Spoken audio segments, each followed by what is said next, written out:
मैं भावनाथ चक्रधारी Gyanjyoti online classes में आप सभी का स्वागत और अभिनंदन करता हूँ। आज हम पढ़ने जा रहे हैं 5वीं कक्षा का हिंदी विषय और ये चैप्टर 9 है। चैप्टर 9 में क्या है हमारे त्योहार।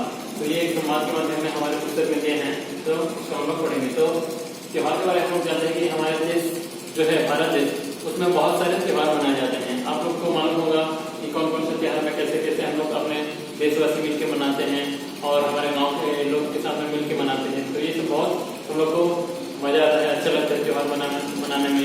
तो हम लोग इस त्योहार को किस लिए मनाते हैं और क्यों मनाते हैं और मनाने से हमारा क्या होता है, तो इस बुक के माध्यम से, पुस्तक के माध्यम से हम लोग पढ़ेंगे। ठीक है, तो उससे पढ़ने से पहले मैं आप लोगों को यहाँ पर कुछ शब्दार्थ दिए गए हैं, उसको मैं आप लोग को बताना चाहता हूँ। ठीक है, क्योंकि तो भारत एक संस्कृत प्रधान देश है। तो इस संस्कृत प्रधान देश में क्या होता है कि हमारे यहाँ पर भारत में बहुत अलग अलग धर्म के लोग रहते हैं, जैसे कि हिंदू, मुस्लिम, सिख, ईसाई, बहुत अलग अलग धर्म के लोग यहाँ पर रहते हैं। तो इसके हिसाब से यहाँ पर बहुत अलग अलग त्योहार मनाए जाते हैं। धर्म के हिसाब से यहाँ पर बहुत अलग अलग त्योहार मनाए जाते हैं। जैसे कि हिंदू अपना धर्म अलग अलग मनाते हैं, अपना वो त्योहार मनाते हैं। फिर मुसलमान वाले भी अलग अलग अपना त्योहार मनाते हैं, सिख वाले भी अलग अलग अपना अपना जो त्योहार है उसको मनाते हैं। और जितना धर्म के अलग अलग, जब जितना भी है सब यहाँ पर धर्म वाले तो अपना अपना अलग अलग त्योहार मनाते हैं। तो उस त्योहार में से कुछ हमारा जो ऐसे त्योहार है जो कि हम लोग क्या करते हैं, उसको एक साथ सब कोई मिलकर उसको मनाते हैं।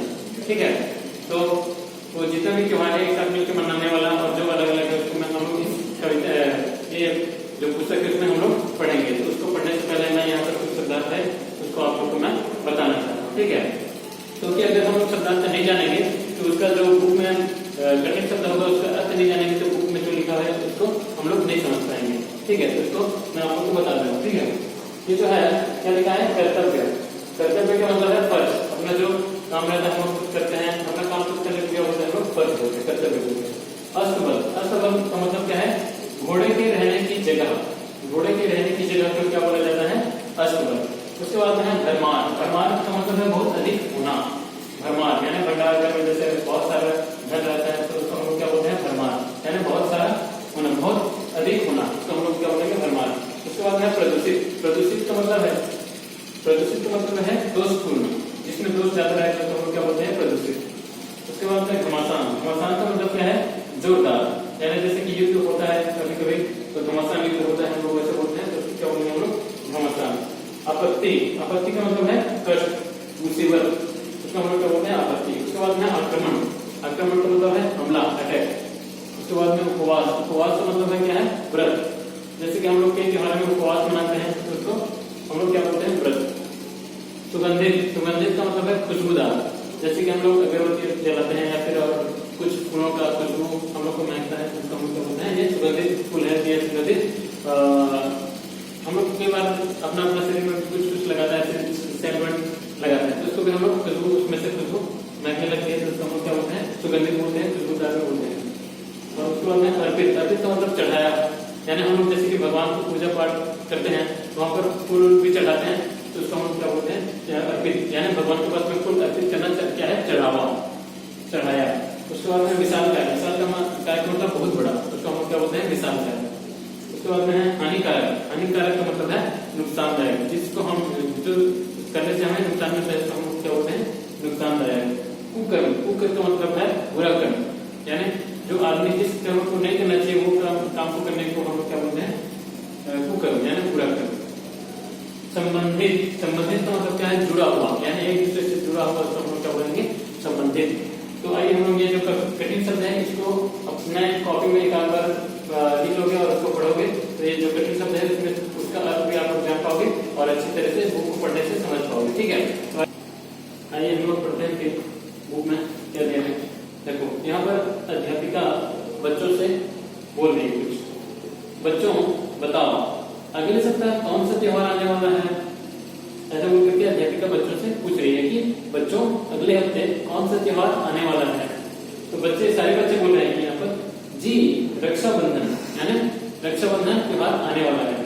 फिर अध्यापिका क्या बोलेगी, रक्षाबंधन का अर्थ है रक्षा का बंधन, इसे राखी भी कहते हैं। तो वहां पर अध्यापिका जो है वो बता रही है कि रक्षाबंधन का अर्थ क्या है कि रक्षा का बंधन, और इसे राखी भी कहते हैं। रक्षाबंधन का त्योहार तो हम लोग राखी भी कहते हैं, राखी का त्योहार भी कहते हैं। बहनें भाइयों की कलाई पर धागा बांधकर उन्हें उनके कर्तव्य की याद दिलाती है।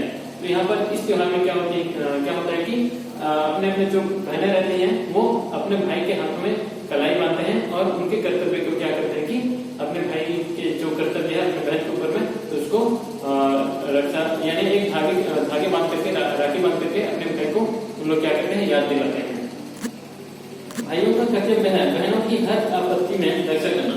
तो भाइयों का क्या कर्तव्य है उस समय में कि जैसे बहन अपने भाई को राखी बांधेंगे तो उस समय भाई का कर्तव्य क्या होगा कि जितना भी आपत्ति या आपत्ति विपत्ति में जितना भी समय बहन को मुसीबत हो तो उस समय में बहनों की क्या करना है यहाँ पर रक्षा करना है। तो इसी त्योहार को हम लोग क्या कहते हैं रक्षाबंधन या राखी त्योहार के रूप में मानते हैं। ठीक है, उसके बाद में पारुल अध्यापिका से बोली जी हाँ मैंने एक कहानी भी पढ़ी थी। उसके बाद में पारुल क्या बोले कि जी हाँ मैंने इसके बारे में एक कहानी भी पढ़ी थी बोल करके पारुल बता रही है।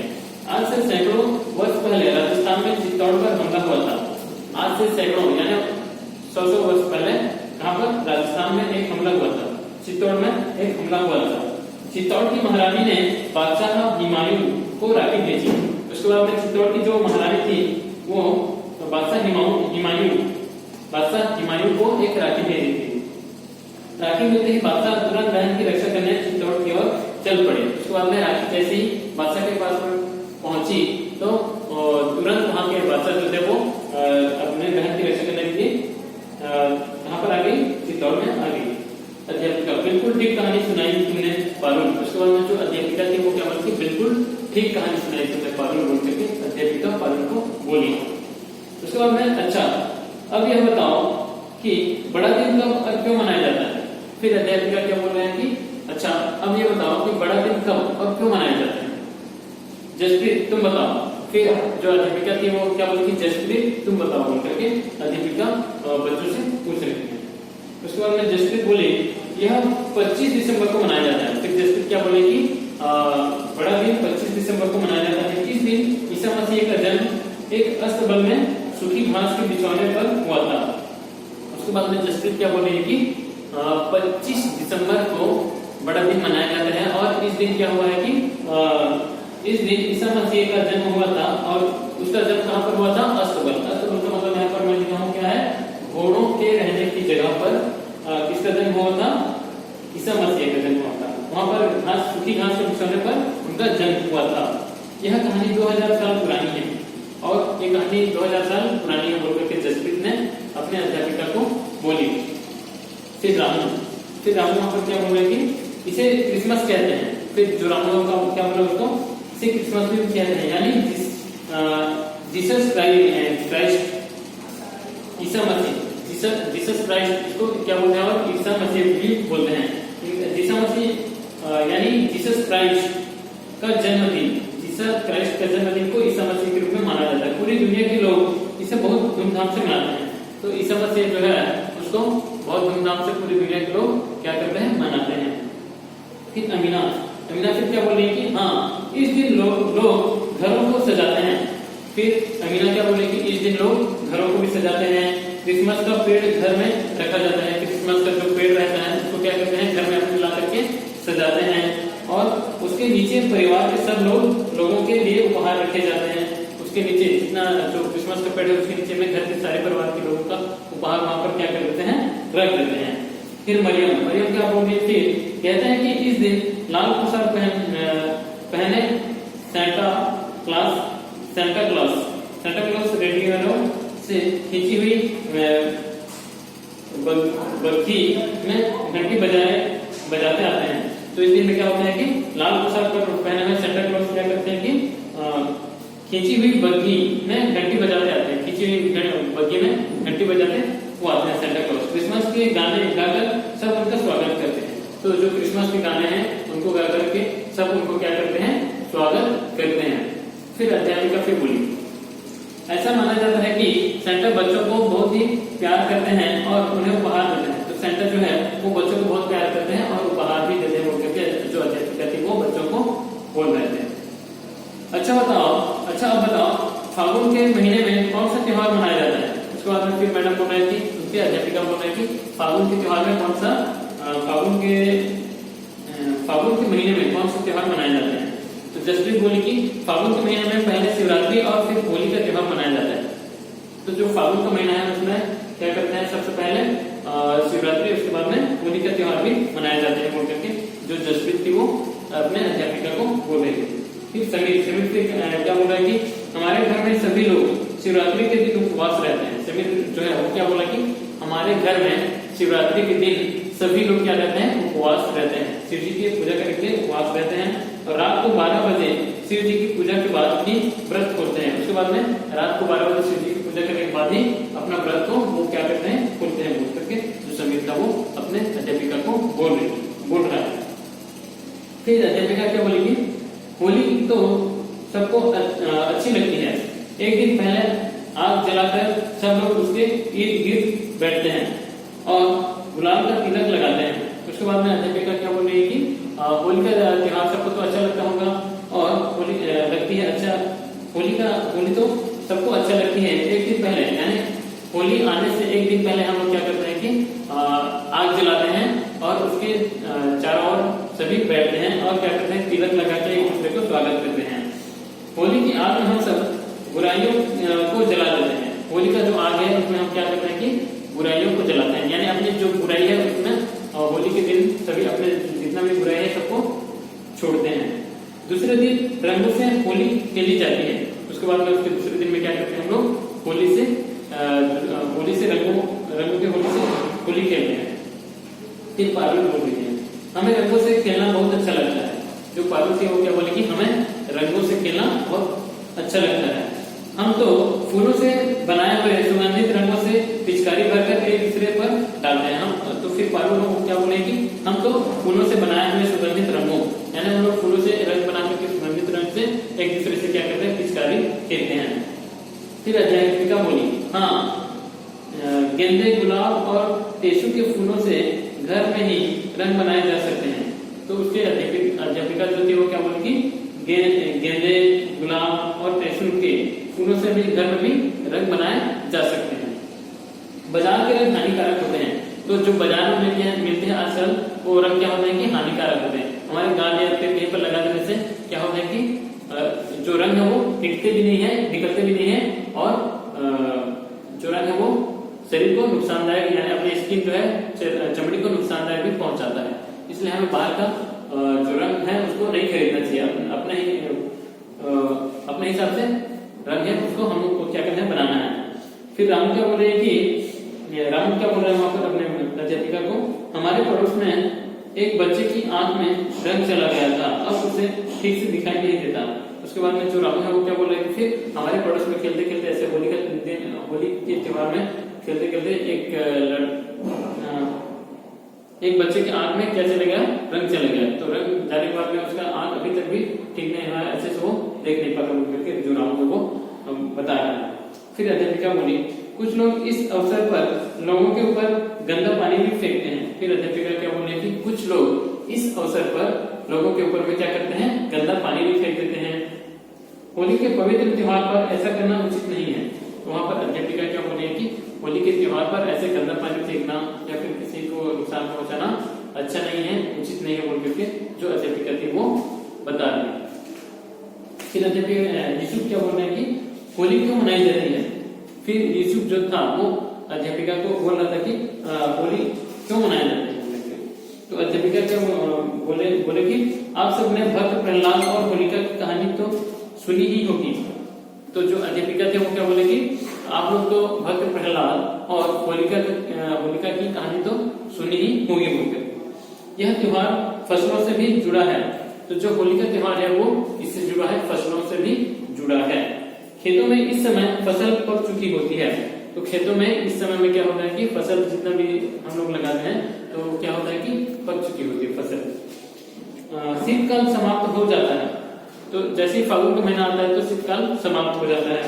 लोग नाचते गाते ढोल और झांझ बजाते मौज मनाते हैं।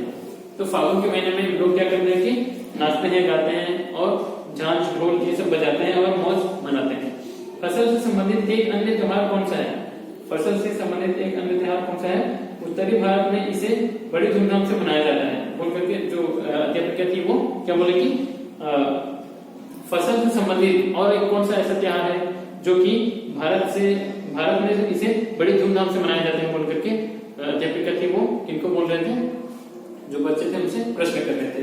तो फिर उसमें से एक राजेश नाम का लड़का था, वो बोला कि लोहड़ी। तो इस दिन शाम को अग्नि को तिल, मक्का, रेवड़ी और गुड़ अर्पित करते हैं। तो लोहड़ी त्योहार में क्या करते हैं कि शाम को अग्नि में तिल, मक्का, रेवड़ी और गुड़ अर्पित करते हैं। किसमें अर्पित करते हैं? अग्नि में अर्पित करते हैं बोल करके जो राजेश था वो अध्यापिका को बोल रहा था। फिर अध्यापिका क्या बोले कि हाँ अब ईद के बारे में भी कुछ बताओ। उसके बाद में अध्यापिका जो थी वो बच्चों से पूछ रही थी कि अब ईद के बारे में कुछ बताओ। तो अमीना थी वो क्या बोली कि ईद उल फितर के दिन हम लोग नए कपड़े पहनते हैं, कई लोग ईदगाह में नमाज पढ़ते हैं। तो ईद उल फितर के दिन में क्या करते हैं कि कई लोग नमाज पढ़ते हैं, कई लोग नए नए कपड़े भी पहनते हैं, बच्चों को ईदी मिलती है, ईदी के पैसों से हम मिठाइयाँ व खिलौने खरीदते हैं। बच्चों को क्या मिलती है? ईदी मिलती है और ईदी के पैसे से वो लोग क्या करते हैं कि खिलौने और मिठाइयाँ भी खरीदते हैं। फिर जसप्रीत बोल रही है हम लोगों ने यूसुफ के घर में मीठी सेवइयां की खीर खाई थी। तो जसप्रीत जो है वो क्या बोल रही थी कि हम लोग यूसुफ के घर में मीठी सेवइयां की खीर भी खाई थी। फिर राम क्या बोल रहे हैं उसके बाद में, इसके मुंह से तो अभी भी लार टपक रही है। उसके बाद में राम जो था वो क्या बोल रहा था कि इसके मुंह से तो लार अभी भी टपक रही है। हम सब ने गले मिलकर यूसुफ को ईद मुबारक कहा था। तो हम जितने भी बच्चे थे सब मिल करके यूसुफ को ईद मुबारक को बोल करके कहा था, बोल करके हम लोग बोल रहे हैं। यूसुफ गुरु पर्व के दिन जसप्रीत ने भी सबको प्रसाद बांटा था। उसके बाद में यूसुफ जो था वो क्या बोल रहा है कि जसप्रीत को कि गुरु पर्व के दिन जसप्रीत भी सबको प्रसाद बांटा था। फिर अध्यापिका बोल रही है कि गुरु पर्व के दिन सिखों के महान गुरुओं के जन्मदिन मनाए जाते हैं। तो गुरु पर्व के दिन में क्या करते हैं, सिखों के जो महान गुरु थे तो उनके जन्मदिन को गुरु पर्व के दिन में गुरु पर्व के रूप में मनाए जाते हैं। सब लोग गुरुद्वारे जाते हैं और प्रार्थना करते हैं। तो जितना भी सिख लोग हैं वो लोग क्या करते हैं कि उन लोग अपने धर्म को पालन करते हैं, अपना जो पूजा पाठ है उसको करते हैं कि गुरुद्वार जाते हैं और वहां पर क्या करते हैं, प्रार्थना करते हैं। पारुल तुम दक्षिण भारत के एक त्योहार का नाम बताओ। फिर अध्यापिका पारुल को बोल रहे हैं कि पारुल तुम दक्षिण भारत के एक त्योहार का नाम बताओ। फिर पारुल बोल रहे हैं कि दक्षिण भारत का एक प्रसिद्ध त्योहार है पोंगल। तो दक्षिण भारत के एक प्रसिद्ध त्योहार कौन सा है? पोंगल। इस दिन लोग गायों को सजाते हैं। तो पोंगल में क्या करते हैं लोग? पोंगल में लोग गायों को सजाते हैं, नहलाते हैं, सजाते हैं, घरों को सजाते हैं और मीठे पकवान बनाते हैं। घरों को भी सजाते हैं और क्या करते हैं, मीठे पकवान बनाते हैं। फिर यूसुफ जो था वो क्या बोल रहा है कि दक्षिण भारत में ओणम भी तो मनाया जाता है। जो यूसुफ था वो क्या बोल रहा है कि दक्षिण भारत में ओणम तो भी मनाया जाता है। फिर अध्यापिका जो थी वो बोल रही थी हाँ 4 दिन तक पूजा पाठ और नाच गाना चलता रहता है। ओणम में क्या होता है कि 4 दिन तक पूजा पाठ होता है और नाच गाना भी चलता है। फूलों की अल्पना से घर को सजाया जाता है। फूलों के माल से अल्पना से घर को सजाया जाता है ओणम में। और क्या करते हैं वहां पर, बच्चों तुम लोगों ने कितने त्योहार के नाम बताए हैं पर एक बहुत बड़े त्योहार का नाम किसी ने नहीं बताया। उसके बाद में जो उनकी अध्यापिका थी वो क्या बोले कि बच्चों तुम लोग बहुत सारे त्योहार के नाम बताए हैं लेकिन एक जो बड़ा त्योहार है उनका नाम तुम लोग अभी तक नहीं बताया बोल करके जो उनके अध्यापिका थे वो बच्चों को बोल रहे थे। फिर संजना क्या बोलेगी, जी बैसाखी। फिर संजना वो क्या बोलेगी, जी बैसाखी। इस दिन हम लोग भांगड़ा करते हैं। तो बैसाखी बोलेगी जी नहीं बैसाखी नहीं, संजना क्या बोलेगी, बैसाखी एक त्योहार है। इस दिन हम लोग क्या करते हैं, भांगड़ा करते हैं। उस दिन हम लोग क्या करते हैं, भांगड़ा करते हैं। अध्यापिका हाँ मगर एक अन्य बड़ा त्योहार है जो पूरे भारत में मनाए जाते हैं। फिर अध्यापिका क्या बोलेगी, हाँ लेकिन इससे और एक बड़ा त्योहार है जो कि पूरे भारत में मनाए जाते हैं। तो वो कौन सा त्योहार है करके फिर जो अध्यापिका थे वो पूछने लगे। तो फिर बच्चे बोले दिवाली। बच्चे क्या बोले, दिवाली। अध्यापिका हाँ ठीक बताया, यह तो बच्चों का विशेष त्योहार है। उसके बाद में अध्यापिका जो थी वो बच्चों को क्या बोली कि हाँ ठीक बताया आप लोगों ने। तो ये जो त्योहार है बच्चों का विशेष त्योहार है और सब तरफ मिठाइयाँ, नए वस्त्रों और दियों की भरमार होती है। तो इस दिन दिवाली में क्या करते हैं कि सब कोई नए नए कपड़े पहनते हैं, मिठाई लाते हैं और दीपों यानी दियो चारों तरफ हमारे गांव के या फिर पूरे भारत में चारों तरफ दिए जलाए जाते हैं। फिर संजना बोलेंगे इस दिन हम पटाखे भी जलाते हैं जिनसे पूरा आकाश जगमगा उठता है। तो जो संजना थी वो क्या बोल रही है कि इस दिन हम लोग पटाखे भी जलाते हैं और पूरे भारत आकाश जो है पटाखों की रोशनी से जगमगा उठता है बोल करके जो संजना थी वो बोल रही है। फिर समीर क्या बोल रहा है, मेरे पिताजी तो कहते हैं कि पटाखे नहीं जलाने चाहिए, इससे हवा प्रदूषित हो जाती है।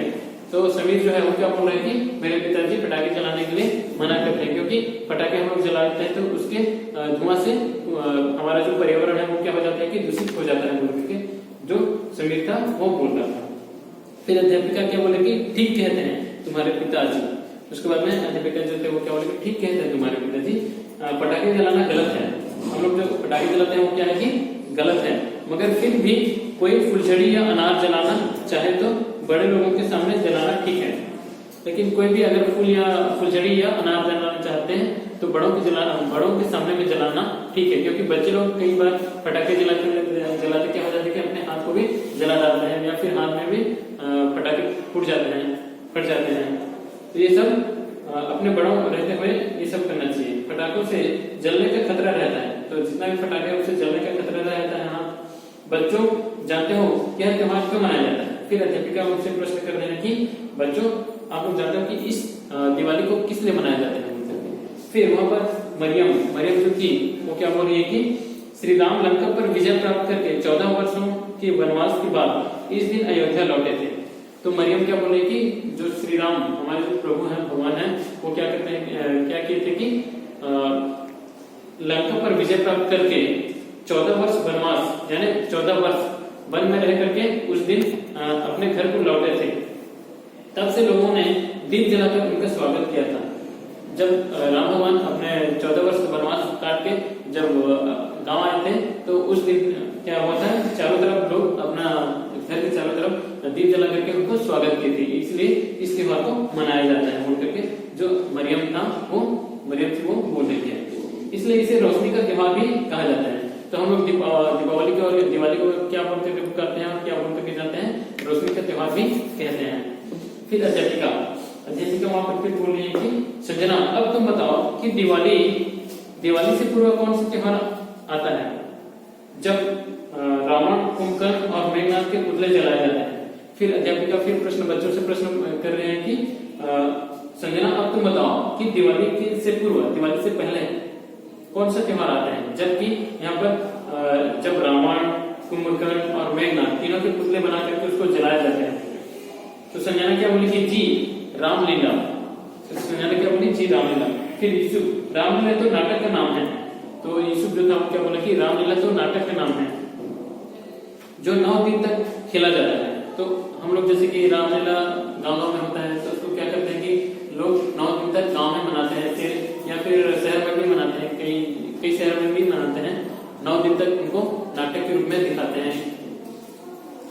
त्योहारों का नाम तो दशहरा है। तो यहाँ पर जो रामलीला तो नाटक है, लेकिन उस त्योहार का नाम क्या है? दशहरा है बोल करके जो यूसुफ था वो बोला। यह रामलीला के 10वें दिन मनाया जाता है। तो दशहरा जो त्योहार है, रामलीला 9 दिन तक चलता है, 10वें दिन में क्या मनाते हैं हम लोग? दशहरा त्योहार मनाते हैं बोल करके जो यूसुफ था वो अपने अध्यापिका को बोल रहे थे। फिर अध्यापिका बोली बहुत अच्छा यूसुफ, बच्चों जानते हो इसे क्यों मनाते हैं? तो फिर अध्यापिका जो थी वो क्या बोली कि बहुत अच्छा यूसुफ, बच्चों इस त्योहार दशहरे त्योहार को हम लोग क्यों मनाते हैं बोल करके फिर से वो प्रश्न करने लगे। फिर राजेश जो था वो बोलने लगा रामचंद्र जी 14 वर्ष वनवास मिला था, यानी रामचंद्र जी जो थे उनको 14 वर्ष के लिए क्या मिला था? वनवास जाने के लिए कहा गया था। श्री राम, सीता जी और भैया लक्ष्मण वनों में घूमते रहे। 14 वर्ष तक वो लोग क्या करते रहे? वनों में घूमते रहे। एक दिन रावण की बहन शूर्पणखा ने रामचंद्र जी को देखा। तो एक दिन क्या हुआ कि रावण की बहन को क्या बोलते हैं? शूर्पणखा। तो शूर्पणखा किसको देखी? वो जंगल में घूमते घूमते राम को देखी। तो जैसे ही वो राम को देखी वह उन पर मोहित हो गई। तो जो शूर्पणखा थी राम को देखती ही वो उन पर मोहित हो गई। कौन मोहित हो गई? जो शूर्पणखा थी वो राम के ऊपर में मोहित हो गई। रामचंद्र जी ने उसे लक्ष्मण के पास भेज दिया। उसके बाद में रामचंद्र जी तो शादीशुदा थे, वो उसको लक्ष्मण के पास भेज दिए। तो लक्ष्मण को क्रोध आया और उन्होंने उसकी नाक काट दी। उसके बाद में लक्ष्मण को क्रोध आया और वो उनकी नाक काट दी। कटी नाक लेकर रोती हुई वह अपने भाई रावण के पास गई। कटी नाक को लेकर के वो रोती हुई अपने भाई के पास, रावण के पास में शूर्पणखा गई। रावण के क्रोध की सीमा न रही। उसके बाद में रावण को बहुत क्रोध आया, गुस्सा आ गया और वो क्या करने लगा, फिर उसने धोखे से सीता को उठा लिया। उसके बाद में धोखे से उन्होंने सीता को उठा लिया और लंका ले आया। उसके बाद में रावण ने धोखे से सीता को उठा करके कहां पर ले आया, लंका ले आया।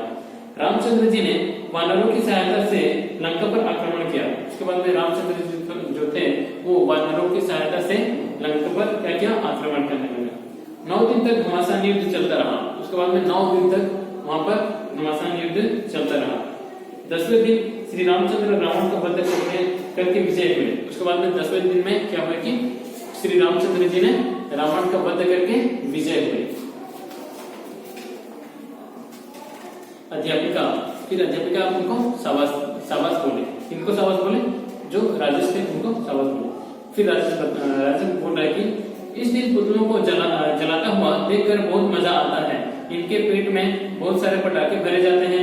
श्री राम का अभिनय करने वाला व्यक्ति अग्निबाण चलाकर पुतला को आग लगा देता है। कुछ ही समय में बहुत सारे धमाकों के बाद ये विशालकाय पुतले जलकर राख हो जाता है।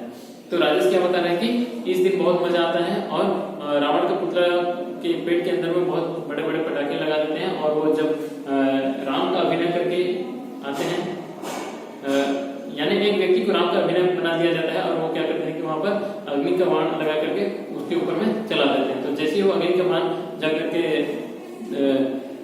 जो रावण है उसके ऊपर में लगता है तो क्या हो जाता है कि विशालकाय पुतला जब आग लगता है तो वो फटने लगता है, बहुत फटने लगता है, बम डालते हैं वहां पर। तो फटने के बाद में क्या होता है, इनको बहुत मजा आता है। कुछ ही समय में बहुत सारे धमाकों के बाद ये विशालकाय पुतले जलकर क्या हो जाता है कि राख हो जाता है। अध्यापिका, बहुत खूब। यह दिन सब लोगों को यह याद दिलाता है कि बुरे लोगों को उनके कुकर्मों का फल अवश्य मिलता है। तो ये जो दशहरा का त्योहार है ये किनको याद दिलाता है, यानी हम सबको याद दिलाता है कि अपना जो बुरा कर्म है कि कुकर्म का फल अवश्य मिलता है, यानी बुरे लोगों को उनका कुकर्म का फल अवश्य मिलता है बोल करके इस दिन हम लोग याद करते हैं। बच्चों, तुम जानते हो हमारे राष्ट्रीय त्योहार कौन से हैं? फिर अध्यापिका क्या प्रश्न कर रही है, बच्चों तुम जानते हो कि हमारा राष्ट्रीय त्योहार कौन सा है? फिर मरियम बता रही है कि 26 जनवरी को गणतंत्र दिवस, 15 अगस्त को स्वतंत्रता दिवस और 2 अक्टूबर को गांधी जयंती हमारे देश में ये राष्ट्रीय त्योहार मनाए जाते हैं। तो जो मरियम थी वो क्या बोली कि 26 जनवरी को गणतंत्र दिवस और 15 अगस्त को स्वतंत्रता दिवस और 2 अक्टूबर को गांधी जयंती के रूप में ये तीनों को राष्ट्रीय त्योहार के रूप में मनाए जाते हैं करके मरियम अपने अध्यापिका को बता रही है। फिर अध्यापिका क्या बोले कि शाबाश मरियम, अब राष्ट्रीय त्योहारों के विषय में अन्य किसी दिन विस्तार से चर्चा करेंगे, अभी घर चलते हैं। उसके बाद में अध्यापिका क्या बोले कि शाबाश मरियम, अब राष्ट्रीय त्योहार के बारे में कभी और समय मिलेगा तो हम लोग इसको विस्तार से चर्चा करेंगे बोल करके और वैसे बोले और अपने घर चलेंगे।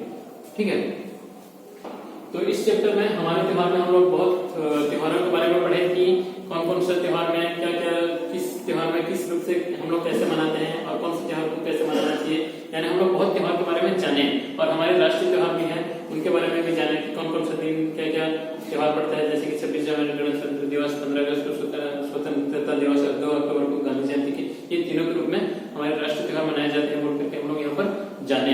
ठीक है, अब आशा करता हूँ कि ये चैप्टर में जितना भी त्योहार है उसके बारे में आप लोग अच्छी तरह से समझ गए होंगे और आप लोग को अगर समझ में नहीं आया होगा तो एक दो बार उनको पढ़ लेने से आप लोग को समझ में आ जाए। ठीक है, आशा करता हूँ आप लोग अच्छी तरह से समझ गए होंगे और समझने के बाद में आप लोग अपना जो कठिन शब्द है, शब्दार्थ है, इसको आप लोग अपने अपने कॉपी में एकांत कर लिख लेंगे और पढ़ेंगे। पढ़ने के बाद में आप लोग को जो कठिन शब्द है उसका समझ जो मीनिंग है यानी कठिन शब्द का जो अर्थ है उसको आप लोग समझ जाएंगे। ठीक है, धन्यवाद।